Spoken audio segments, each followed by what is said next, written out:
ॐ सहना भवतु सहनो भुनक्तु सह वीर्यं करवावहै तेजस्विनावधीतमस्तु मा विद्विषावहै ॐ शान्ति शान्ति शान्तिः समस्तजनकल्याणे निरतं करुणामयं नमामि चिन्मयं देवं सद्गुरुं ब्रह्मविद्वरम्।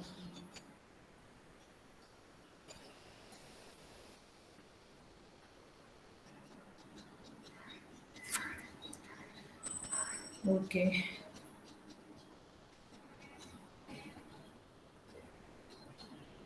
so I welcome you all sadhakas in this Shweta Shweta online group with great love and great respect. We will start chanting Shweta Shweta Upanishad अध्याय 3 तृतीय अध्याय 5 श्लोक का चैंटिंग करेंगे और फिर आज चौथा मंत्र है। चौथा मंत्र को हम आज समझेंगे।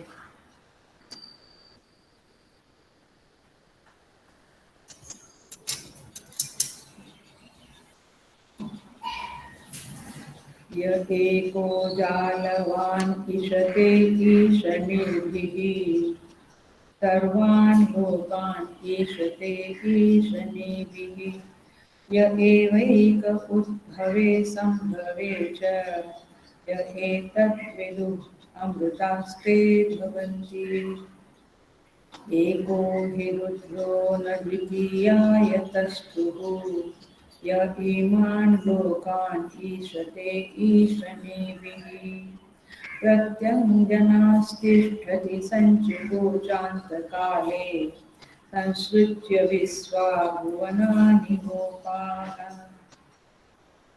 विश्वतश्चक्षुरुत विश्वतो मुखः विश्वतो बाहुरुत विश्वतस्पात् सम्बाहुभ्यां भ्रमति सम्पदत्रैः द्यावा भूमि जनयन् देव एकः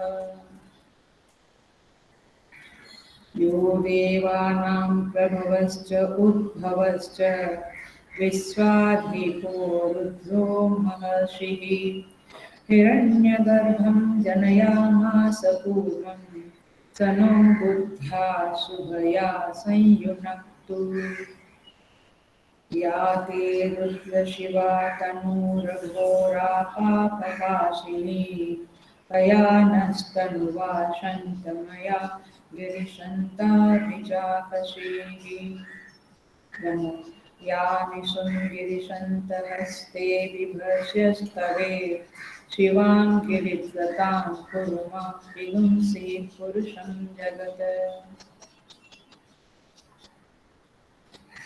Okay, so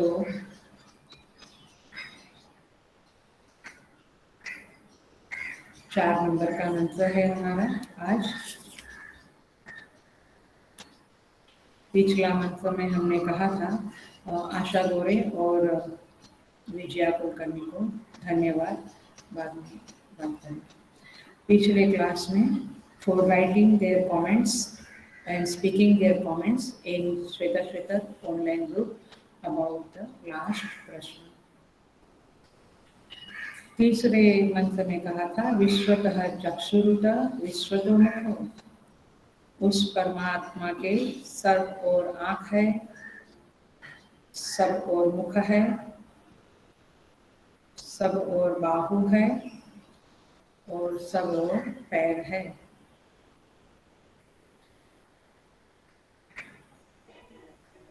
सम्बाहुभ्यां भ्रमति सम्पदत्रैः, वह एक देव परमात्मा मनुष्य को 2 हाथों से संयुक्त करता है और पक्षी को 2 आँखों से संयुक्त करता है। द्यावा भूमि जनयन् देव एक, और आकाश और पृथ्वी की सृष्टि करने वाला वह परमात्मा है। तो इस तरह से उस परमात्मा का वर्णन किया था। सर्वत्र अर्थात कि समस्त प्राणियों में जो भी अंग है, उपांग है, सब कुछ है, वह केवल उस एक परमात्मा का है, क्योंकि सारी उपाधियां उसकी उपाधियां है। इसीलिए इसीलिए सारा कुछ शक्ति, साधन, अंग सब उसके ही है। इस तरह से हमने पिछले क्लास में बात करी थी। अब आज के क्लास में हम एक अलग तरह से मंत्र है, थोड़ा सा बदल गया है मंत्र, थोड़ा सा बदल गया है, देखते हैं कैसे बदला है। यह मंत्र बेसिकली प्रार्थना का मंत्र है। और ये प्रार्थना मैं बताऊं, हम लोग जब छोटे थे, हम सब लोग, तब हमारे पेरेंट्स हमको सिखाते थे कि भगवान से क्या प्रार्थना करनी है, तो कहते थे सद्बुद्धि दो, राइट। हम लोग छोटे थे तो यही मांगते थे ना, कि धन मांगते थे। मेरे ख्याल से हमें पता भी नहीं था धन मांगने, हमें ये कहा जाता था सद्बुद्धि दो, तो हम भगवान से सद्बुद्धि मांगते थे। तो यही यही मंत्र है उस पुरानी हमारी प्रार्थना का। देखते हैं इसका ट्रांसलेशन। यो देवानां प्रभवः च उद्भवः च। जो देव, देवाना माने देवों का, कौन से देवों का? इंद्र आदि देवताओं का। प्रभवः माने उत्पत्ति का हेतु है। उद्भवः माने उनकी समृद्धि, उनकी वृद्धि का हेतु है, उनके वैभव का हेतु है। जो भगवान रुद्र माने परमात्मा देवताओं की उत्पत्ति का हेतु है, और उनकी वृद्धि माने उनका वैभव, उनका विभूति योग जो है, उनकी शक्ति, उनका सामर्थ्य, उन सब का, उनकी वृद्धि का, उनकी समृद्धि का भी हेतु वही परमात्मा है। ये पहली लाइन हुई, पकड़ लेना आप ठीक से। और वही रुद्र कौन है? विश्वाधिपः, विश्व का अधिपति है, सारे विश्व का अधिपति है, सबका अधिपति है। महर्षि, महान ज्ञानी है। और पूर्वम हिरण्यगर्भम जनयामासः, पूर्वम माने जिन्होंने पहले हिरण्यगर्भ को उत्पन्न किया था। पूर्वम हिरण्यगर्भम जनयामास, पूर्व में उस हिरण्यगर्भ को उत्पन्न किया था। वह परमदेव परमेश्वर, सह, सह माने वह परमदेव परमेश्वर, नह, नह माने हमें, शुभया बुद्धिया संयुनक्तु, शुभ बुद्धि से संयुक्त करे, शुभ बुद्धि से संयुक्त करें। तात्पर्य ये है, चार उनके लक्षण दिए हैं देवताओं के प्रभव का और वृद्धि का हेतु। नंबर 1, विश्व का अधिपति, महर्षि माने महान ज्ञानी, और जिन्होंने हिरण्यगर्भ को पूर्व में उत्पन्न किया। ऐसा रुद्र भगवान हमें शुभ बुद्धि से संयुक्त करें। इस तरह से यहाँ पे ये प्रार्थना की गई है।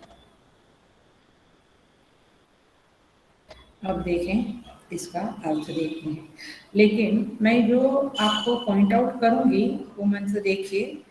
मैं वहाँ पे पॉइंट आउट करती हूँ कि जिन्होंने देवताओं का उत्पत्ति किया और उनकी वृद्धि की, उनकी समृद्धि की, उनको सामर्थ्य दिया, उनको ऊर्ध्व लोक दिया, वैभव दिया, विभूति योग दिया।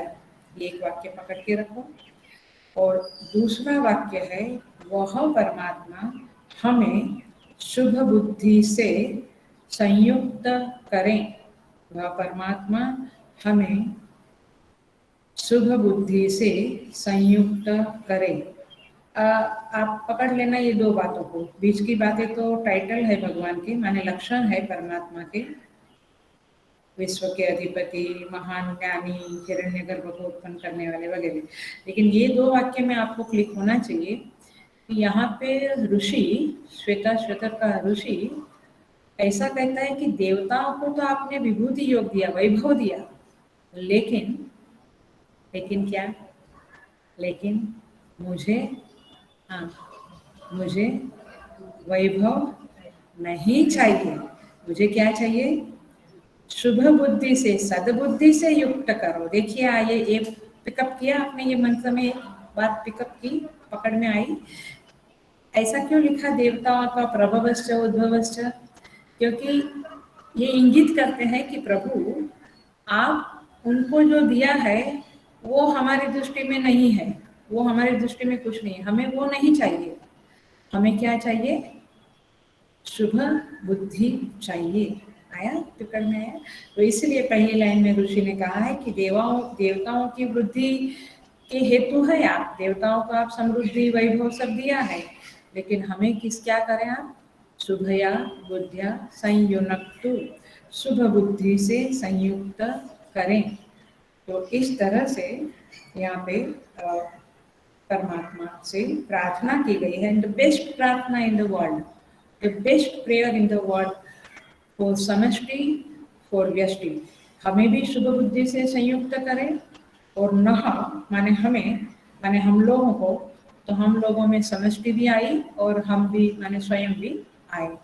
तो यही बेस्ट प्रार्थना है जिसे हम आज देख रहे हैं और देखेंगे अभी। देखिए,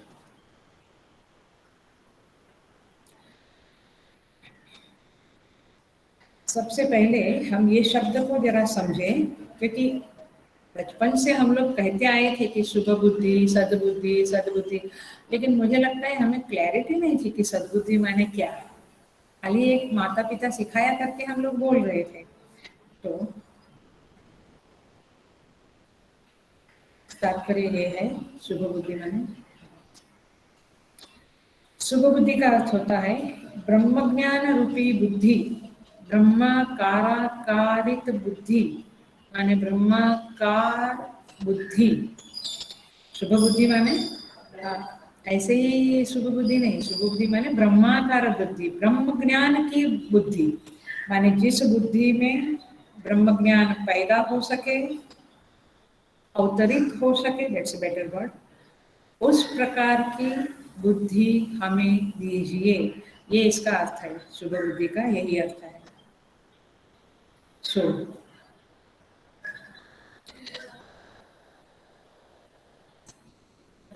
ब्रह्म ज्ञान पैदा करने की शक्ति हमें दे, और ब्रह्म ज्ञान पैदा हो सके ऐसी बुद्धि हमें दे। अब ऐसी प्रार्थना क्यों की गई है? क्योंकि जीव कैसा है? अल्पज्ञ। परमात्मा कैसा है? सर्वज्ञ। जीव कैसा है? अल्प शक्तिमान, परमात्मा सर्वशक्तिमान, सर्वशक्ति संपन्न है। तो इस तरह से जो अल्प होता है उसे विराट की जरूरत पड़ती है हमेशा। तो इस तरह से यहाँ पे प्रार्थना है विराट पुरुष को, क्योंकि हम जीव अल्पज्ञ, अल्पशक्तिमान है। सो क्या कहते हैं, जब तक हम परमात्मा की शरण में न जावे तब तक ये शक्ति और ये बुद्धि का संयोग नहीं हो सकता है। पुरुषार्थ से मिलने वाली चीजें ये नहीं है। आपने खुद अनुभव किया होगा, मूर्ख आदमी को बहुत पुरुषार्थ करने पर भी खास फर्क नहीं पड़ता है। ये क्लास वो क्लास, मुझे तो नाम भी नहीं पता है, लेकिन काफ़ी क्लासेस सुनती हूँ मैं कि उनका मूर्खता कम होवे, उनकी बुद्धि बढ़े और शार्प होवे और ये वो। हाँ ठीक है, वो सब कुछ ठीक है, लेकिन मूल बात ये है कि जब तक परमात्मा की शरण में नहीं जाते हैं तब तक आगे नहीं बढ़ सकते हैं। सो कार्य की सिद्धि नहीं होती है और महानता प्राप्त नहीं होती है। सो शुभ बुद्धि प्राप्त होने के लिए क्या जरूरी है? आप बिल्कुल ध्यान पूर्वक सुन लीजिए, क्योंकि ये बहुत इंपॉर्टेंट चीज है, बहुत इंपॉर्टेंट चीज है। जब तक विविध ताप, 3 प्रकार के ताप की निवृत्ति नहीं होती है, अधिभौतिक, अधिदैविक, आध्यात्मिक, 3 प्रकार के ताप की निवृत्ति न होवे और 5 प्रकार के जो क्लेश है हमारे जीवन में, उन क्लेशों से मुक्ति न होवे। 3 प्रकार के ताप और 5 प्रकार के क्लेश। कौन से क्लेश पता है आप सबको? अविद्या, अस्मिता, राग, द्वेष, अभिनिवेश। इस तरह से ये 5 प्रकार के जो क्लेश है, उन क्लेशों की मुक्ति होवे और 3 प्रकार के ताप की मुक्ति होवे, तब जाके, मतलब कि ये बहुत ही डाइल्यूट अवस्था में, बहुत ही अल्प अवस्था में हमारे जीवन में रहे, तब शुभ बुद्धि के उदय की संभावना बनती है। ख्याल में आ रहा है? शुभ बुद्धि कब मिलेगी? बहुत सारे क्लेश है, बहुत सारे ताप है, तो वो शुभ बुद्धि माने ये परमात्मा का जो ज्ञान है, ब्रह्म ज्ञान है, उससे युक्त होने की योग्यता हमें प्राप्त नहीं हो सकती है। प्लीज रिमेम्बर, तब तक हम शुभ बुद्धि से अर्थात ब्रह्म ज्ञान से युक्त नहीं हो सकते हैं। ब्रह्म ज्ञान हमारे हृदय में, हमारी बुद्धि में अवतरित नहीं हो सकता है। इसलिए ये ताप, 3 ताप और पंचक्लेश जीवन में बहुत कम होना चाहिए। तो इस शुभ बुद्धि से संयुक्त करो, ये प्रार्थना के पीछे जो हिडन प्रार्थना है, छिपी हुई प्रार्थना है, वो क्या है? पंचक्लेश और 3 ताप से मुझे प्रभु मुक्त कीजिए, क्योंकि वहां मुक्ति मिलेगी तो ये बुद्धि का उदय होगा। तो देखो, एक प्रार्थना में 2 प्रार्थना समाई हुई है। ऋषि लोग ऐसे चतुर थे, ऐसे बुद्धिमान थे प्रार्थना करने में। इस तरह से भगवान से शुभ बुद्धि की प्रार्थना करते हैं। हम शुभ बुद्धि के ऊपर आज आधा क्लास बोलेंगे, कि पहले हम देवानाम प्रभवश्च उद्भवश्च शब्द को देख लेते हैं। तो देखिए, देवानाम उद्भवश्च, देवताओं की उत्पत्ति। तो कितने देवता है, ये सब रिपीट वाली बात है, बट मैं कर लेती हूँ। 33 प्रकार के देवता है, हम सबको पता है, और उसके ऊपर से ही उसका पेटा देवता करके 33 करोड़ 33 करोड़ देवता होते हैं। हिंदू शास्त्र में 33 करोड़ देवता है, बट मुख्य 33 देवता कौन है? 12 वसु, 12 आदित्य, 11 रुद्र, 8 वसु, 1 इंद्र, 1 प्रजापति हो गए। 11 रुद्र, 12 आदित्य जो अर्काय नमः सूर्याय नमः करते हैं ना, 12 आदित्य, 11 रुद्र, 8 वसु, विष्णु पितामह वसु, 1 वसु थे, 8 वसु, 1 इंद्र और 1 प्रजापति, 33 हो गए। तो इस तरह से 33 देवता का यहाँ संदर्भ है, और 33 करोड़ देवताओं का संदर्भ है। इन सबको कौन उत्पन्न किया? परमेश्वर ने उत्पत्ति की। जैसे जीवों की सृष्टि की, वैसे देवताओं की सृष्टि भी परमात्मा ने की। तो इन देवताओं की प्रभवश्च उत्पत्ति की, उद्भवश्च क्या किया? उद्भव माने उनको विभूति योग दिया, उनका ऊर्ध्व, उनको ऊर्ध्व ऊपर उठाया। उद्भव माने ऊपर उठाया। तो क्या किया? उनको ऊपर उठाया माने उनको सर्व शक्तियां दी, सामर्थ्य दिया, नवनिधि, अष्ट सिद्धि, बहुत सारा डिपार्टमेंट दिया सृष्टि चलाने का। तो इस तरह से उनको ऊपर उठाया। तो उद्भव से उनको विभूति योग दिया, आप कहे तो विभूति योग दिया, ऐश्वर्य दिया। तो इस तरह से ये देवताओं को इस परमात्मा ने दिया। मतलब ये कि वे परमात्मा सब कुछ देने में समर्थ है। लेकिन ऋषि क्या प्रार्थना करता है और हमें क्या सूचन मिलता है, संकेत मिलता है कि इन सब को मांगने के बदले ऋषि मांगता है शुभ बुद्धि।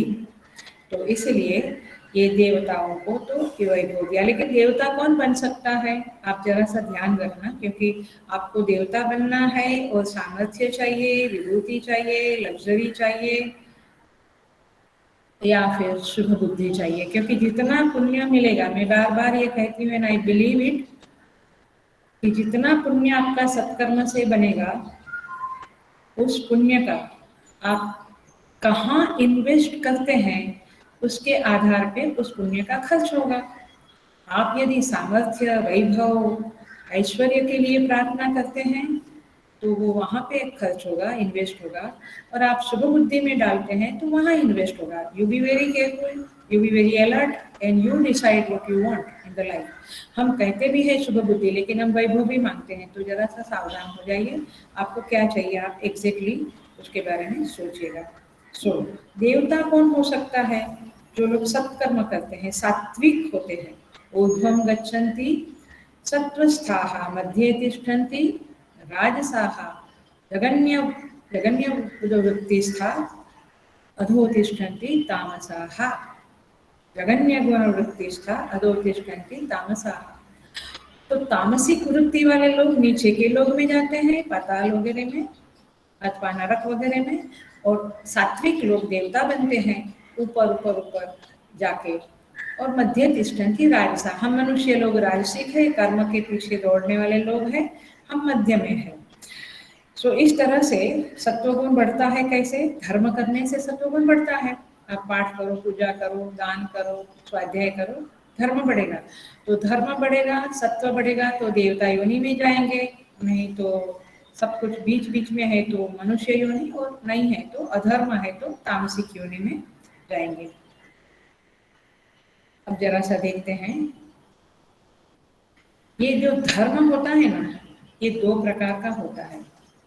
ये भी एक नई बात, बिल्कुल नई बात बताने जा रही हूँ, आप जरा समझ के लेना।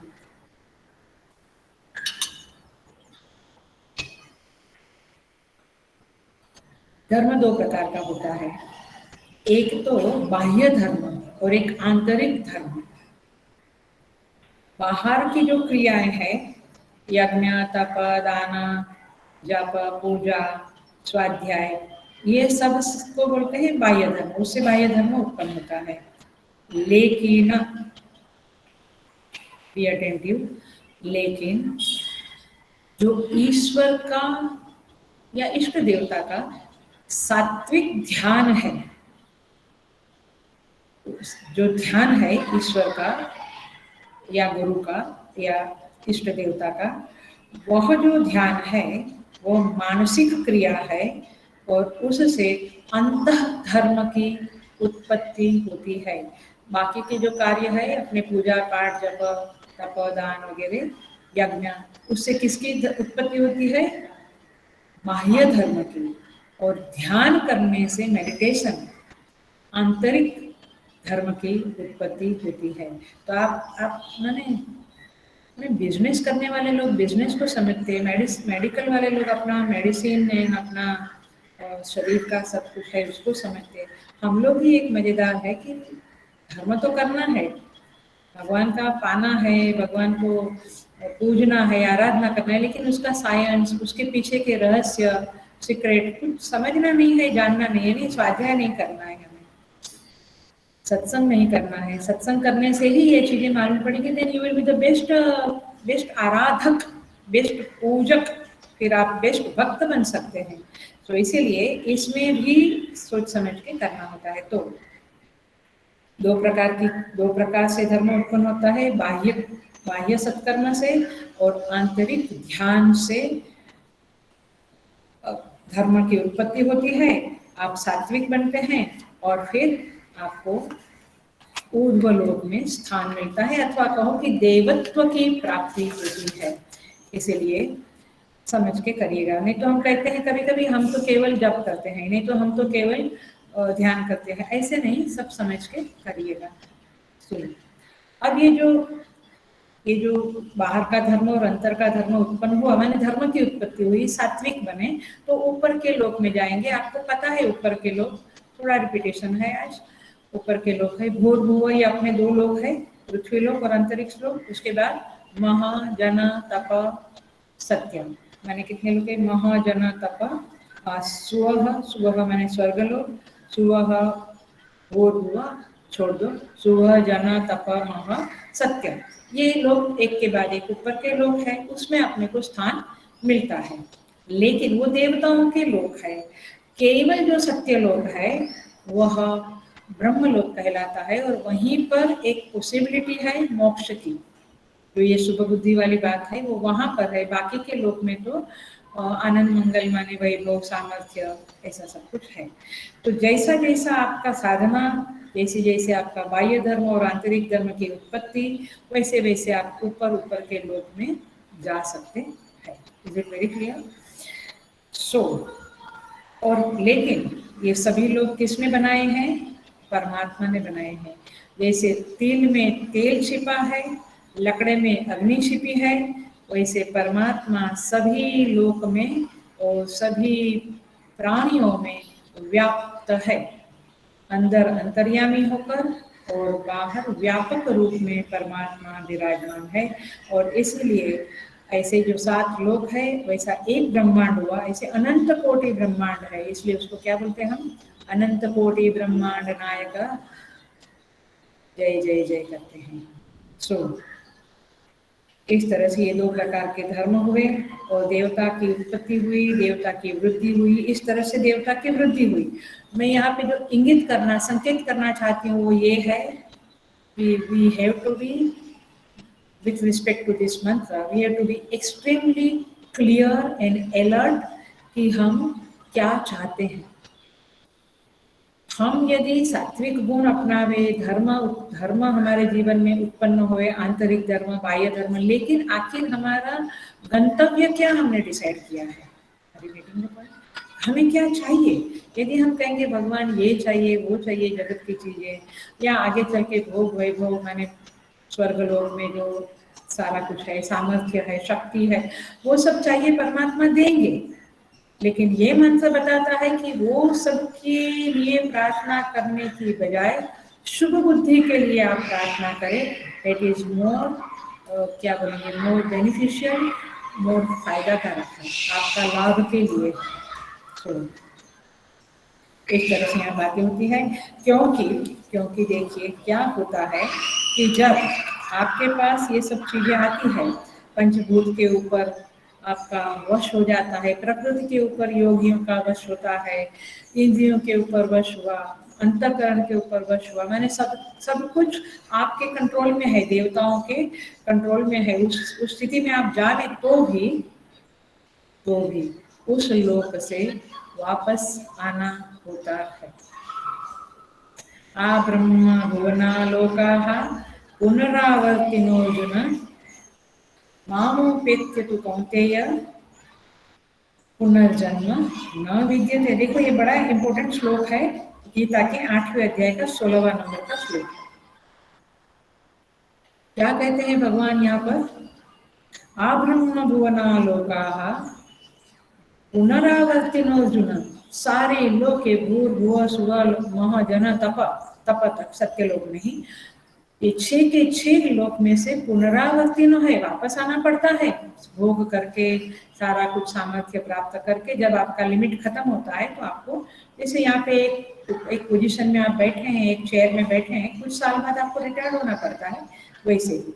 लेकिन भगवान कहते हैं मामोपेत्य तु कौन्तेय, मुझे प्राप्त करके पुनरावर्तिन नहीं होता है, न पुनर्जन्म विद्यते। अर्थात ये कि परमात्मा से अभेद ज्ञान की प्राप्ति हुई, ब्रह्म ज्ञान की प्राप्ति हुई, जीवात्मा इन परमात्मा में अभेद है, इसकी अनुभूति हुई, माने अहम ब्रह्मास्मि की अनुभूति हुई, तो उसके बाद वापस आना नहीं होता है।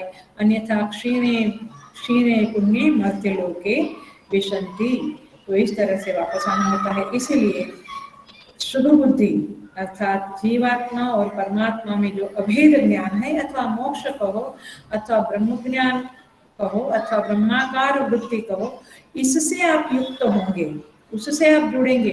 अर्थात परमात्मा से हम प्रार्थना करें कि मेरे चित्त में ये जो pizza car and movie car and TV car and show car and माने ये सारी वृत्तियां होती है, तो मॉल के आकार की वृत्ति, अक्खा दिन बिजनेस के आकार की वृत्ति, अक्खा दिन कुछ कुछ वृत्तियां चलती है, ह्यूमन बींग के आकार की वृत्ति, कुत्ते हैं तो कुत्तों के आकार की वृत्ति, चित्त में वृत्तियां तो उत्पन्न होती रहती है, शमित होती रहती है, ये सबका अनुभव है। लेकिन मेरे चित्त में क्या वृत्ति उत्पन्न हुए प्रभु? शुभ बुद्धि, माने क्या? अहम ब्रह्मास्मि, ब्रह्माकार वृत्ति उत्पन्न हुए, मेरा जीवत्व भंग हो जावे, यही प्रार्थना यहाँ पे की गई है, जो देवता योनि में नहीं मिलेगी। इसलिए यहाँ पे दो बातें हैं। आप क्या प्रार्थना करते हैं जीवन में? हम कहते हैं नहीं, हम ऐसे ही मांग लेते हैं भगवान थोड़ा ठीक ठाक रहे, ये ठीक ठाक रहे, वो ठीक ठाक रहे, क्योंकि वो ठीक ठाक हुआ तो ये ठीक ठाक बिगड़ा, ये ठीक ठाक हुआ तो वो ठीक ठाक बिगड़ा। हेल्थ अच्छी रही तो घर में कुछ प्रॉब्लम आया, घर में कुछ प्रॉब्लम ठीक हुआ तो पड़ोस में कुछ प्रॉब्लम आया, माने डिस्टर्बेंस चलता ही रहता है। तो कहाँ तक आप परमेश्वर से ये ठीक की प्रार्थना करेंगे? बेटर है शुभ बुद्धि से संयुक्त करे प्रभु, यही प्रार्थना ठीक ठाक है। ओके, तो इस तरह से यहाँ पे भगवान परमेश्वर कहते हैं कि इस तरह से आप देवताओं वाली वृत्ति से मुक्त हो जाओ और शुभ बुद्धि से युक्त हो जाओ। ऐसी प्रार्थना यहाँ पे की गई है।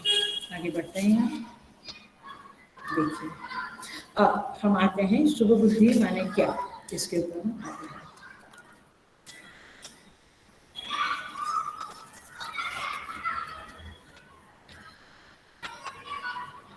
एक पॉइंट इस क्लास में पक्का हुआ कि मेरी मांग के ऊपर मैं चेक करूं, हमेशा चेक रखूं कि मैं क्या मांगता हूं। आप कहेंगे देवताओं का भोग तो मैं नहीं मांगता हूँ, बट इधर का भोग मांगते हैं, तो वो देवता वाला ही हो गया कि प्रभु आपको विभूति से, भोग से, उस सुविधाओं से, उस सुखद परिस्थिति से आपको संयुक्त कर दे, वो आपको दे देवे। लेकिन वो मांगने जैसी चीज है क्या, ये प्रश्न यहाँ पे खड़े करें इस मंत्र के आधार पे। और शुभ बुद्धि मांगने जैसी चीज है, इस बात को कन्विंस करें चित्त में। यही इस क्लास का आज का पाठ है, आज का शिक्षा है। तो अभी हम आते हैं शुभ बुद्धि के ऊपर, ये थोड़ा वेदांत में चले जाएगा। देखिए, शुभ बुद्धि का अर्थ होता है जीवात्मा और परमात्मा में अभेद की सिद्धि हो जावे, माने मैं ही ब्रह्म हूँ, अहम ब्रह्मास्मि, इस बात की सिद्धि हो जावे। ये सच है क्या? हाँ, मैं ही ब्रह्म हूँ, अहम ब्रह्म अस्मि, यह बात सच है। क्यों सच है? क्योंकि श्रीमद् भगवद गीता खुद बोलती है। कैसे बोलती है? देखिए, ये जो मैं बता रही हूँ, ये आचार्यों की दृष्टि का अनुवाद है। आचार्य लोग कैसे गीता को देखते हैं, ये देखिएगा, आपको बड़ा एक दृष्टि मिलेगा। श्रीमद् भगवद गीता के 6ठे अध्याय में 29-30 नंबर के श्लोक में भगवान कहते हैं, यो मां पश्यति सर्वत्र सर्वं च मयि पश्यति। यो मां पश्यति सर्वत्र, मुझे सब में देखे, सब तरफ देखे, सर्वत्र देखे और सब कुछ मुझ में देखे। पकड़ में आया? मुझे सब में देखे, सारे लोगों में मैं हूँ ऐसा देखे, और सारे लोग मुझ में है ऐसा देखे। आया क्या? इसका एग्जाम्पल मैं बहुत बार देती थी, आप कंफ्यूज नहीं होना। जैसे कुएं में, बहुत पहले दिया है या कभी कभी देती भी रहती हूँ, कुएं में हमने एक तांबा का घड़ा डाला, तांबा का घट डाला, बंद करके, ढक्कन बंद करके। उसके अंदर भी पानी है, अथवा ढक्कन खोल के, उसमें भी पानी है और बाहर भी पानी है। समझ में? तो परमात्मा सब, पानी अंदर भी है बाहर भी है। ऐसे परमात्मा सबके अंदर भी है और सब कुछ परमात्मा में है। उस तांबे के घड़े को आप समझ लो कि ये सारी सृष्टि, तो सृष्टि में परमात्मा है सब में, और सृष्टि परमात्मा में है। पकड़ में आया अभी? तो इस तरह से भगवान कहते हैं, बट वहां क्या शब्द यूज किया है प्रभु ने? मां। अब आगे वहीं पे परमेश्वर कहते हैं, नेक्स्ट वही मंत्र में कहते हैं, सर्वभूतस्थमात्मानं सर्वभूतानि चात्मनि, सर्वभूतस्थम आत्मानं, सारे भूतों में आत्मा को देखो, आत्मा में सारे भूतों को देखो।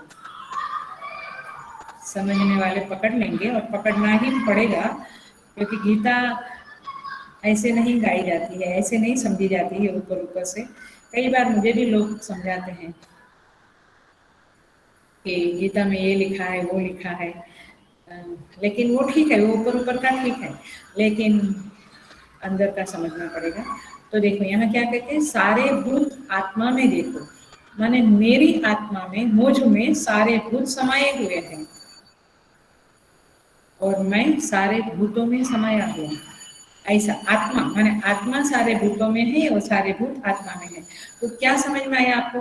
कंडीशन सेम है, सारा भूत परमात्मा में है, परमात्मा सारे भूतों में है, सारे भूत आत्मा में है, आत्मा सारे भूतों में है। तो आत्मा और परमात्मा क्या हुआ? सेम हो गए ना? है ये समीकरण, आप समीकरण बोलो, मैं ऐसा नहीं बोल सकती क्योंकि वो शास्त्रीय नहीं है बोलना, लेकिन आपको समझ में आ रहा है। तो इस तरह से श्रुति के द्वारा, श्रुति माता के स्मृति के द्वारा ये सिद्ध होता है कि आत्मा और परमात्मा माने जीवात्मा और परमात्मा में अभेद है, दोनों एक ही है। तो शुभ बुद्धि से संयुक्त होना माने अहम ब्रह्मास्मि, मैं और माने मेरी आत्मा, जीवात्मा और परमात्मा एक है। आप इसको बहुत टेंशन से नहीं देखना या ऐसा नहीं सोचना कि नहीं समझता है, क्योंकि इसका लौकिक एग्जाम्पल दूंगी तो आपको समझेगा। तो यहाँ पे भेद है, उपाधि के संदर्भ में जीवात्मा और परमात्मा में भेद है, लेकिन स्वरूप के परमार्थ के संदर्भ में जीवात्मा और परमात्मा में अभेद है। जैसे घटाकाश और मठाकाश, घटाकाश, मठाकाश और महत आकाश माने संपूर्ण आकाश। तात्पर्य यह है कि आकाश एक ही है, उपाधि के कारण घटाकाश मठाकाश होता है, नहीं तो आकाश तो एक ही है। इसी तरह से तो आकाश घट में भी है और घट के बाहर भी है, वैसे परमात्मा जीवों में भी है और बाहर भी है। और जो जीवात्मा है उस माने जो आत्मा है उसमें सारे भूत है और भूतों में आत्मा है। तात्पर्य ये है कि सर्वत्र वही परमात्मा है, तो जीवात्मा भी वही परमात्मा है, जीवात्मा कोई अलग चीज नहीं है। इसीलिए यदि ये बात समझ में आती है, माने घटाकाश कोई अलग चीज नहीं है, घटाकाश घट की उपाधि के कारण बोला जाता है, लेकिन घट फूटा या घट की उपाधि को इग्नोर किया, निगेशन किया, बाध किया, तो आकाश एक ही है, घटाकाश आकाश। वैसे जीवात्मा की माने जो हमारा शरीर है, तीनों प्रकार का शरीर, स्थूल सूक्ष्म कारण शरीर जो है, इन तीनों का बाध किया तो जीवात्मा और परमात्मा एक ही है। और इसीलिए ये प्रार्थना जब आप करते रहेंगे तब जाकर होगा क्या, तब जाकर ये ज्ञान की उत्पत्ति होगी, क्योंकि ये ज्ञान वाली बात है, ये ध्यान वाली बात नहीं है। यहाँ पे हम ज्ञान प्राप्त कर रहे हैं शास्त्रों के द्वारा, ये घटाकाश वगैरह की उपाधि के द्वारा, कि जीवात्मा और परमात्मा एक है। और इसीलिए यहाँ पे इस तरह से प्रार्थना की गई है, इस प्रार्थना का मर्म समझे। दूसरा एग्जाम्पल देती हूँ, सेकंड चैप्टर का, श्लोका नंबर 20 है। न जायते म्रियते वा कदाचित् नायं भूत्वा भविता वा न भूयः अजो नित्यः शाश्वतोऽयं पुराणः न हन्यते हन्यमाने शरीरे। ये श्लोक सुना है आपने, गीता का ही अगेन रेफरेंस है। न जायते म्रियते वा कदाचित्, ये जीवात्मा का जन्म मरण नहीं होता है। वैसे तो हम कहते हैं कि जीवात्मा का जन्म मरण हुआ, जीवात्मा का नहीं, जीवात्मा की जो उपाधि है, कारण शरीर, वो जो जीवत्व है उसका जन्म होता है। क्योंकि जन्म क्यों होता है? कर्म के कारण, क्योंकि कर्म भोगने बाकी है, प्रारब्ध बाकी है, इसलिए जन्म होता है। लेकिन ये जन्म जीवत्व का होता है, शरीर का होता है, जीवात्मा का नहीं होता है। ये जरा सा आपको कठिन लगेगा, बट जरा सा जीवत्व और जीवात्मा समझ लेना। जीवात्मा का नाम जीवात्मा पड़ा जीवत्व के कारण, जैसे घटाकाश का नाम घटाकाश पड़ा क्योंकि घट के कारण, है ना, नहीं तो घटाकाश और आकाश एक ही है। वैसे जीवत्व के कारण, मैं एग्जाम्पल दूं तो शायद समझेगा। जैसे नदी है, ये नदी समुद्र में की ओर बढ़ती है और समुद्र में जाकर अपने नाम रूप विहाय मुंडक में आता है, अपने नाम और रूप का त्याग कर देती है। ठीक है, तो नदी मर गई, नदी खत्म हो गई, नदी का नाश हो गया। हम क्या बोलेंगे, नदी के नाम रूप का नाश हुआ, नदी जो जल स्वरूपा है वो तो अपने स्वरूप में लीन हो गई, विलीन हो गई, ऐसा बोलेंगे। क्लियर? इसी तरह से अच्छा, जीवत्व जो है, अहम कर्ता अहम भोक्ता, ये अहंकार, जो विदुषी विवेक में अहंकार को ही जीवत्व कहा है। ये जो जीवत्व है उसका नाश होता है, वो खत्म होता है। जीवात्मा से जीवत्व हट गया, जैसे नदी में से नदी के नाम और रूप हट गए तो नदी समुद्र ही बन गई, वैसे जीवात्मा से जीवत्व हट गया, अहम कर्ता अहम भोक्ता अहंकार इत्यादि हट गया, अविद्या हट गई। चलो तब क्या बचेगा, वो जीवात्मा ही परम आत्मा परमात्मा कहलाएगा। इसीलिए ये एग्जाम्पल देके, दृष्टांत देके हम समझ रहे हैं, बट साधना तो यही बनेगी कि जीवत्व को हटाओ, उसको इग्नोर, उसको बाध करो, उसका नाश करो, तो मैं और ब्रह्म एक ही है, ये अनुभूति आएगी। फिर साधना लंबी चलेगी आपकी कर्तृत्व वक्तृत्व वगैरह हटाने की, लेकिन पहले समझ लेना, ज्ञान प्राप्त कर लेना चाहिए कि शुभ बुद्धि माने जीवात्मा परमात्मा के बीच में अभेद की सिद्धि। तो इस तरह से, जैसे सुवर्ण का हार है, माने आपका नेकलेस है, उसको अग्नि में डाल दिया तो किसका नाश हुआ, सुवर्ण का, हार का। तो हार नाम की जो उपाधि है, जैसे घट नाम की उपाधि, वो हार जो नाम है वो गया, माने हार नाम की जो कल्पना थी, देखो मैं थोड़ा सा वैदांतिक बोल रही हूँ, हार नाम की जो कल्पना थी उसका नाश हो गया, सोना का, सुवर्ण का नाश नहीं हुआ, सुवर्ण वैसा का वैसा रहा। इसी तरह से ये सृष्टि, ये सारे लोग, ये पंचमहाभूत का पसारा, ये सारी कल्पना का नाश हो जाएगा जब आपको शुभ बुद्धि से परमेश्वर संयुक्त करेंगे। उनकी कृपा से ही होगा, ये भी याद रखना। हमारा प्रयत्न एक लिमिट तक है, उसके बाद उसकी कृपा ही ये ब्रह्म ज्ञान की प्राप्ति का हेतु बनती है। तो इस तरह से जीव भाव की कल्पना निवृत्त होती है, तब जीवात्मा परमात्मा ही कहलाता है। तो इस तरह से ये हमने बताया पारमार्थिक माने वेदांतिक वे में शुभ बुद्धि शब्द का अर्थ बताया। आपको बहुत कठिन लगता है, आप वेदांत के बहुत करीब नहीं हो, नजदीक नहीं हो, तो आपके लिए और एक आयाम खोलती हूँ मैं शुभ बुद्धि शब्द का, क्योंकि यही इम्पोर्टेंट शब्द है इस मंत्र में, शुभ बुद्धि। और साथ में देवता को याद रखना कि हम देवता वाला मांग रहे हैं कि वास्तव में शुभ बुद्धि मांग रहे हैं। How many percentage we are asking देवता वाला and how many percentage we are asking शुभ बुद्धि। आया? फिर ना कभी कभी ना हम शुभ बुद्धि में रहते ना देवता में रहते, ये भी स्थिति होती है। Anyway, it is up to you to check your desires, your prayers.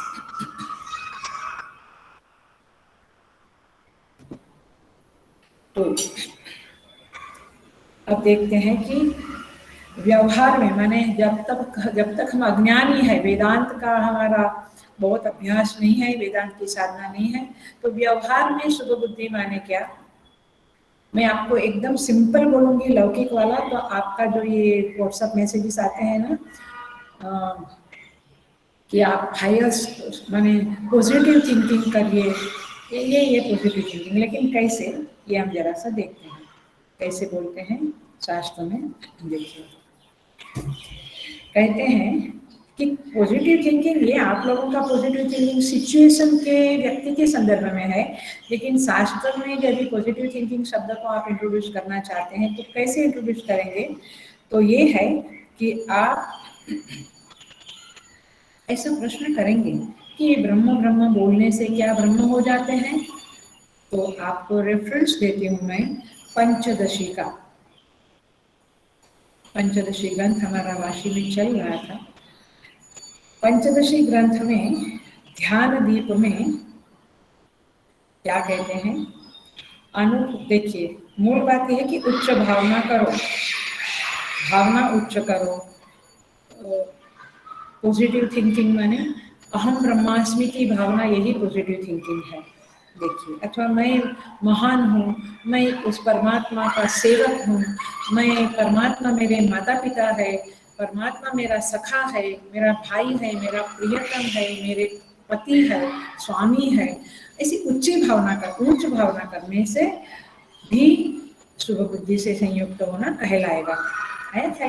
आप हमेशा क्या सोचते हैं, मैं इनकी वाइफ हूँ, मैं इनकी माँ हूँ। वो सब तो अल्प बुद्धि, अल्प शक्ति, अल्प सामर्थ्य वाले लोग हैं, और मैं छोटे से घर में रहती हूँ। यदि आप कहें कि मैं परमात्मा की बेटी हूँ, तो आप कहेंगे ये सृष्टि मेरा घर है, आ रहा है। तो एक मैं ये गुरु का शिष्य हूँ, तो आप एकदम महान हो सकते हैं, है ना, कि मैं इनकी समर्थ, मैं बड़े महान गुरु की शिष्य हूँ। तपोन जी महाराज, तो कहने का तात्पर्य है कि आप उच्च भावना करें, ऊंचा सोचे, इसी को शुभ बुद्धि कहते हैं। शुभ माने उच्च, शुद्ध बुद्धि। छोटा छोटा ना सोचे, क्योंकि जितना हम छोटा सोचेंगे उतने हम छोटे बन जाएंगे। तो पंचदशी में क्या कहते हैं, अनुभूते है अभावे अपि, सिंपल संस्कृत है, अनुभूते है अभावे अपि ब्रह्म अहम इति, ब्रह्म अहम अस्मि इति एव चिंत्यता, ब्रह्म अहम अस्मि इति एव चिंत्यता। अनुभूति के अभावे अपि, अनुभूति नहीं है मुझे कि मैं ब्रह्म हूँ, लेकिन फिर भी मुझे क्या सोचना है, अहम ब्रह्म अस्मि, मैं ब्रह्म हूँ। अथवा भक्ति के संदर्भ में मैं भगवान का पुत्र हूँ, मेरे पिता है, माता है, स्वामी है, इत्यादि इत्यादि, जैसे यशोदा वगैरह के भाव थे, पुत्र है। तो इसीलिए यहाँ पे क्या कहते हैं, आगे देखो, अपि असत प्राप्यते ध्यानात्, होमा अपि असत प्राप्यते ध्यानात् नित्य प्राप्तम ब्रह्म किम पुनः। यदि कोई असत वस्तु है, वो भी हम चिंतन करते रहते हैं, सोचते रहते, तो प्राप्त होता है। मर्सिडीज चाहिए, फार्म हाउस चाहिए, या कॉर्पोरेटर बनना है, या पीएम बनना है, सीएम बनना है, या डॉक्टर बनना है, जो भी आप, वो तो असत वस्तुएं हैं, है ना, झूठा है सब। असत अपि प्राप्यते ध्यानात्, ध्यान करने से असत, ध्यान करते हैं ना, मुझे डॉक्टर बनना, ये बनना, ये श्रीमंत बनना, दुकान खोलना, बिजनेस करना। ध्यान करने से, उसका ध्यान करने से वे वस्तुएं प्राप्त होती है। ब्यूटीफुल श्लोक है पंचदशी का। तो कहते हैं नित्य प्राप्त ब्रह्म किम पुनः, तो नित्य प्राप्त जो ब्रह्म है, आप ब्रह्म हो ही, तो वो क्यों आप ना बन सकोगे। जब असत वस्तु जो आपके पास नहीं है, वो भी ध्यान करने से आपको प्राप्त होती है, तो जो आप ब्रह्म हो ही, तो उसको आप क्यों प्राप्त नहीं कर पाओगे। तात्पर्य ये है कि आप उच्च सोचेंगे, जितना उच्च सोचेंगे, शुभ सोचेंगे, शुद्ध बुद्धि होगी, उतना आप ऊपर उठोगे। लेकिन मैं अधर्मी हूँ, मैं पापी हूँ, मैं ऐसा हूँ, वैसा हूँ, दीन हूँ, ऐसा सब सोचने से हम वैसा ही जाएंगे।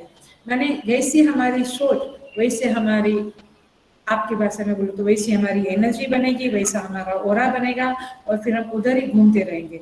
इसीलिए अहम ब्रह्मास्मि ये बहुत बड़ी चीज है, और वो है हम।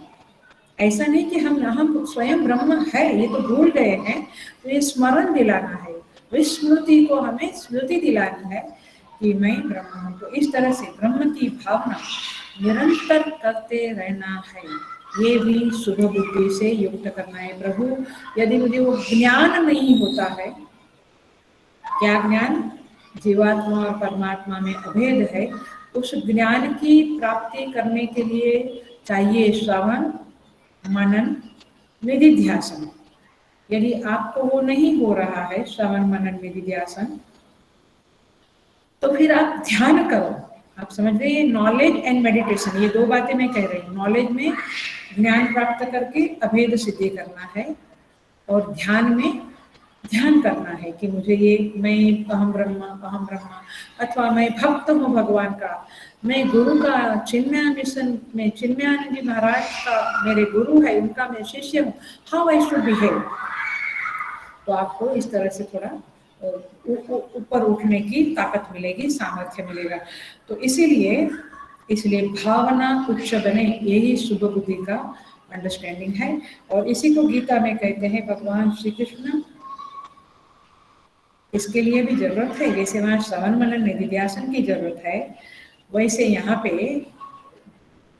युक्त अंतःकरण की जरूरत है, मैंने समाहित अंतःकरण की जरूरत है, समाहित अंतःकरण की जरूरत है। नास्ति बुद्धिरयुक्तस्य न चायुक्तस्य भावना न चाभावयतः शांतिः अशांतस्य कुतः सुखम। तात्पर्य यह है कि जिसका अंतःकरण समाहित नहीं है, उसको न बुद्धि है न भावना है। भावना का अर्थ यहाँ पे गीता में क्या कहा है, अगेन कुछ भी नहीं समझना, श्रीमद् भगवद गीता को शांकर भाष्य से ही समझना बहुत अच्छा रहेगा। तो शांकर भाष्य में भावना शब्द का अर्थ है आत्मज्ञान अभिनिवेश। आत्मज्ञान अभिनिवेश माने आत्मज्ञान में प्रगाढ़ प्रवेश हो जाना, इसे भावना कहते हैं। ये कैसे होगी, अंतःकरण समाहित होगा तब होगी। उधर क्या शर्त थी, श्रवण मनन निधिध्यासन, इधर क्या शर्त है, अंतःकरण समाहित होना। आप इन चीजों को एनालिसिस करके समझें और फिर साधना में दृढ़ बने, क्योंकि क्या साधना हम कर रहे हैं, कभी कुछ ऐसे नहीं, where I belong, where do I stand, ये समझ के फिर हम साधना करें तो बहुत अच्छा रहेगा, बहुत अच्छा रहेगा।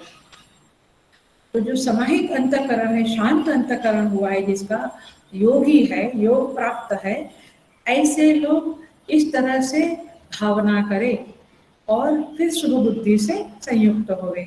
और जो वेदांतिक लोग हैं, विचार के मार्ग वाले लोग हैं, ज्ञान मार्ग वाले लोग हैं, वे क्या करें, वे श्रवण मनन निधिध्यासन करके उस अभेद की सिद्धि के लिए ब्रह्म ज्ञान वाली बुद्धि से, ब्रह्माकार वृत्ति से युक्त बने, माने ऐसा हम प्रार्थना करें। तो इसीलिए यहाँ पे कहते हैं कि इस तरह की प्रार्थना जब होती है तो परमेश्वर आपको उस बुद्धि से युक्त करते हैं। इसका महाभारत में एग्जाम्पल देखे कि मैं थोड़ा नीचे उतर रही हूँ, मैंने महाभारत का एग्जाम्पल दे रही हूँ कि जब भी महाभारत का युद्ध डिक्लेयर होता है, माद्री का भाई माने पांडवों का मामा शल्य राजा जो है, वो अपना सेना लेकर आ रहे हैं युद्ध में जुड़ने के लिए, नेचुरली पांडवों के साथ जुड़ने के लिए, क्योंकि वो माद्री के भाई है, पांडु राजा की पत्नी के भाई है। तो लेकिन उनको दुर्योधन ने कपट से रास्ते में बहुत सुख सुविधाएं दी, खाना पीना दिया वगैरह वगैरह, और उसके कारण वे उनके अन्न के दबाव में आ गए, ऑब्लिगेशन में आ गए। तो उनको फिर इनके पक्ष में आना पड़ा। अब इनके पक्ष में आए तो इनको क्या ड्यूटी दी जाए। तो जब भीष्म पितामह ने युद्ध छोड़ दिया शिखंडी के आने पर, तो फिर कर्ण को जब द्रोणाचार्य के बाद कर्ण को जब सारथ्य माने कर्ण को जब सेनापतित्व दिया गया, वो सेनापति बना, तो पहला क्वेश्चन ये था कि कर्ण के साथ सारथी कौन बने। तो बहुत चतुर था दुर्योधन और कर्ण भी, क्योंकि उस समय में सारथत्व में माने सारथी जो बनता है, उसमें 3 ही लोगों के नाम थे। एक था श्री कृष्ण का नाम कि बेस्ट सारथी, दूसरा नल राजा का नाम था पूर्व का, और तीसरा शल्य राजा का नाम था। तो ये 3 बहुत बड़े महान सारथी कहलाए जाते थे।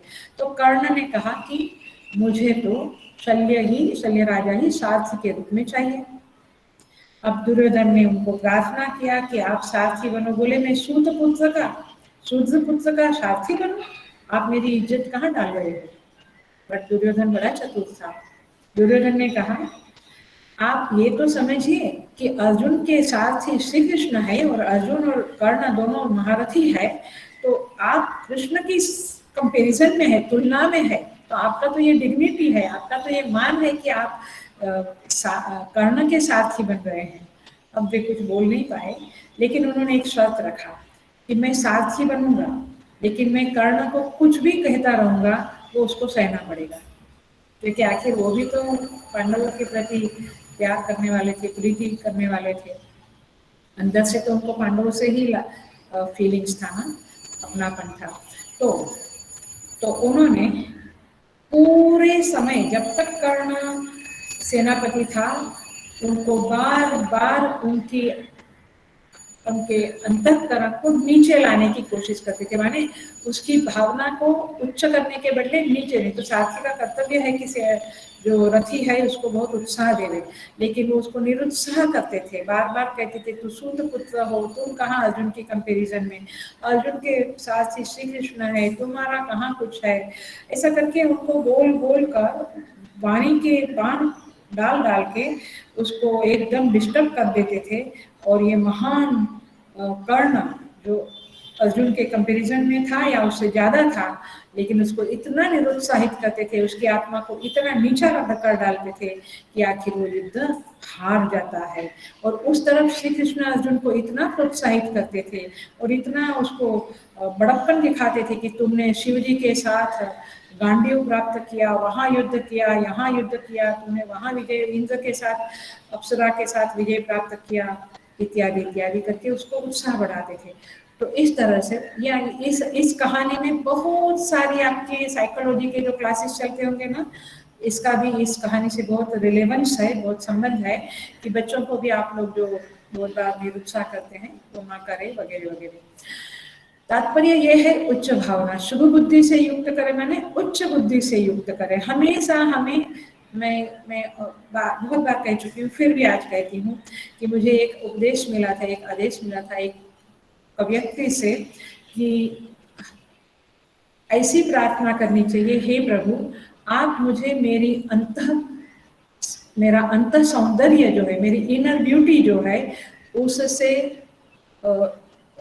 अज्ञात नहीं रखना, माने please let me know my inner beauty. ऐसी परमात्मा से हमेशा प्रार्थना करना, let me not be unknown with my to my inner beauty. मेरा अंदर का जो सौंदर्य है, अंदर मेरे अंदर जो सद्गुण है, बहुत बड़प्पन है, वो सब मेरे प्रति अनावृत हुए, ऐसी परमात्मा से प्रार्थना करनी चाहिए। ऐसा बचपन में मुझे किसी ने कहा था, मैं गणेशपुरी आश्रम में थी तभी, तब से मुझे वो चीज़ बहुत बैठ गई है और मैं बहुत बार बोल भी चुकी हूँ क्लास में। But it is a prayer which is connected with here कि आप मुझे शुभ बुद्धि से युक्त करें। तो इस तरह से आप जब मैं दीनहीन की भावना करते हैं, हम छोटे हैं ऐसी भावना करते हैं, तो आप नीचे जाते हो। और आप जब अपने को सच्चिदानंद रूप जानते हो, ऐसी भावना करते हो, और वो भावना नहीं है, वो सत्य है, तो आप ऊपर उठते हो। और इसीलिए आप देखना हमारे शास्त्र कितने कनेक्टेड है, कितने कनेक्टेड है, इंटरकनेक्टेड है। देखिए इसीलिए स्कंद पुराण में ये श्लोक है, which is a very famous श्लोक एंड वेरी कई मंदिरों में मैंने देखा है कि ये श्लोक कार्विंग किया गया है। ये श्लोक है, मंत्रे तीर्थे द्विजे देवे, मंत्रे तीर्थे द्विज माने ब्राह्मण, द्विजे देवे, देव माने देवता, मंत्रे तीर्थे द्विजे देवे दैवज्ञे भेषजे गुरौ, दैवज्ञे भेषजे गुरौ। दैवज्ञ माने ज्योतिष, भेषज माने वैद्य, डॉक्टर, गुरु माने गुरु। तो मंत्र में, तीर्थ में, ब्राह्मण में, देवता में, ज्योतिष में, ज्योतिषी में, वैद्य। हरिओम। तो हम लोग बात कर रहे थे मंत्रे तीर्थे द्विजे देवे दैवज्ञे भेषजे गुरौ। सुनाई दे रहा है राजेश्री? जी अम्मा जी। ओके, नहीं, यादृशी दैवज्ञे भेषजे गुरो यादृशी भावना यस्य सिद्धिर्भवति तादृशी। जैसी जिसकी भावना है वैसा वह बन जाता है। तात्पर्य ये है कि यहाँ पे उच्च भावना रखना, यही शुभ बुद्धि से युक्त होना है। इसीलिए भावना हमेशा सब में ऊंची रखनी है। हम कहते हैं नहीं, I want to know the truth. जरा सा ये भी बात ध्यान से समझ लेना, I want to know the truth. जो व्यवहार झूठा है उसमें क्या ट्रुथ मिलेगा कि ये दैव, ये गुरु कैसा है, ये वैद्य कैसा है, उसमें ट्रुथ कहाँ मिलेगा? वो जो आत्मा अनात्मा वाली बात है वो वहाँ नहीं होगी। इसलिए तात्पर्य ये है कि ये सब में, माने ये सब तीर्थ स्थान, देवता वगैरह में जैसी हमारी भावना होगी वैसा हमें रिस्पॉन्स मिलेगा, क्योंकि आखिर में रिस्पॉन्स देने वाले वे नहीं होते हैं। प्लीज रिमेम्बर, रिस्पॉन्स देने वाला तो परमात्मा होता है, सबके द्वारा फल देने वाला परमात्मा है। इसीलिए इन सब में ऊंची भावना रखने से ऊंचा फल प्राप्त होता है। यही बात यहाँ पे कही गई है। एक शब्द का और करके हम पूरा करेंगे। महर्षि शब्द, तो शुभ बुद्धि हमने समझा, देवताओं की उत्पत्ति और वृद्धि समझा। एक और शब्द समझ लेते हैं और पूरा करते हैं। महर्षि शब्द, महर्षि का अर्थ होता है महान ज्ञानी, अर्थात सर्वज्ञ। तो ये जो परमात्मा है वह सर्वज्ञ है और हम जो है वो अल्पज्ञ है। वे सर्वज्ञ है, हम अल्पज्ञ है। और इसीलिए इस परमात्मा से हम प्रार्थना करते हैं कि आप हमें शुभ बुद्धि से युक्त करें, अर्थात हम उनकी शरण में जाते हैं। हम अल्पज्ञ है तो हमें सर्वज्ञ की शरण में जाना चाहिए, हम अल्पशक्तिमान है तो हमें शक्तिमान की शरण में जाना चाहिए, हम मूर्ख है तो बुद्धिमान की शरण में जाना चाहिए, वायु हमारे अंदर जितना है तो महान वायु की शरण में जाना चाहिए, इस तरह से विराट की शरण में जाना चाहिए। तो ये महर्षि परमात्मा सर्वज्ञ है। क्यों सर्वज्ञ है और हम क्यों अल्पज्ञ हैं, इसका एक दो लॉजिक बता के हम टॉपिक पूरा करेंगे। क्योंकि हमारे सबके दो स्वरूप होते हैं, एक है पारमार्थिक स्वरूप और एक है व्यावहारिक स्वरूप। मैं मनुष्य हूँ, हम मनुष्य है, ये पारमार्थिक रूप हुआ एक तरह से, एग्जाम्पल के तौर पे। और मैं डॉक्टर हूँ, मैं धनवान हूँ, मैं ब्यूटीफुल हूँ, मैं मूर्ख हूँ, इत्यादि इत्यादि जो टाइटल है हमारे उपाधियों के, वो क्या है? व्यावहारिक रूप है। तो जीव जो है, हम जो मनुष्य है, वो हमारे व्यावहारिक रूप को ठीक ठाक जानते हैं, लेकिन वो भी ठीक ठाक माने पूरा नहीं, बट थोड़ा बहुत जानते हैं। लेकिन हमारा पारमार्थिक स्वरूप जो सतचित आनंद है उसको हम नहीं जानते हैं। इसीलिए हम अल्पज्ञ है और परमात्मा सर्वज्ञ है। क्यों? महर्षि माने सर्वज्ञ। क्यों सर्वज्ञ है? क्योंकि परमात्मा अपने सच्चित आनंद स्वरूप को भी जानता है और सभी के व्यावहारिक रूप को भी जानता है। और अपने व्यावहारिक रूप को माने जब वो अवतार लेता है या जो अपना सृष्टि चलाने का कार्य करता है उसको भी वह जानता है, माने व्यावहारिक रूप को और पारमार्थिक रूप को दोनों को जानता है। और जो जीव है वो दोनों को नहीं जानता है, केवल अपने व्यावहारिक रूप को जानता है। इसलिए वह अज्ञ अल्पज्ञ है। और इसलिए यहाँ पे ऋषि ने महर्षि शब्द से प्रार्थना की है। आप देखिए एक मंत्र में कितना सारा हमारा लिमिटेशंस बता दिया है और कितना सारा संकेत दे दिया है साधना का। तो इस तरह से महर्षि शब्द है। और दूसरा कि हम जो जीव है वो प्रत्यक्ष प्रमाण, अनुमान प्रमाण और शब्द प्रमाण के द्वारा ही हमें ज्ञान होता है, जबकि परमात्मा को इन प्रमाणों की आवश्यकता नहीं है। ये टॉपिक मैंने कभी डील किया है, तो इन प्रमाणों की आवश्यकता नहीं है। इसलिए परमात्मा सर्वज्ञ है, वो बिना प्रमाण के ही सब कुछ जानता है, इसलिए वह सर्वज्ञ है, हम अल्पज्ञ है। तो इस तरह से यहाँ पे महर्षि शब्द की भी व्याख्या होती है। हम यहाँ पे पूरा करेंगे क्योंकि लाइट हमारी चली गई है, तो हम पूरा करेंगे। वैसे भी टाइम पूरा होने को आया है। हम भगवान से प्रार्थना करते हैं कि हम सभी को प्रभु शुभ बुद्धि से संयुक्त करे। इधर वेदांत को बिलोंग करते हैं तो वेदांतिक शुभ बुद्धि, जीवात्मा परमात्मा में अभेद की सिद्धि, अथवा व्यवहार में यदि हम है अज्ञान अवस्था में तो इस तरह से हम उच्च भावना करें और अहम ब्रह्मास्मि की भावना करते हुए साधना करें और इस तरह से हम शुभ बुद्धि से संयुक्त हुए। ओम पूर्णमदः पूर्णमिदं पूर्णात् पूर्णमुदच्यते पूर्णस्य पूर्णमादाय पूर्णमेवावशिष्यते। ओम शांति शांति शांति। हरि ओम श्री गुरुभ्यो नमः। हरि ओम। Thank you so much. God bless you all. May God keep you safe. Hari Om.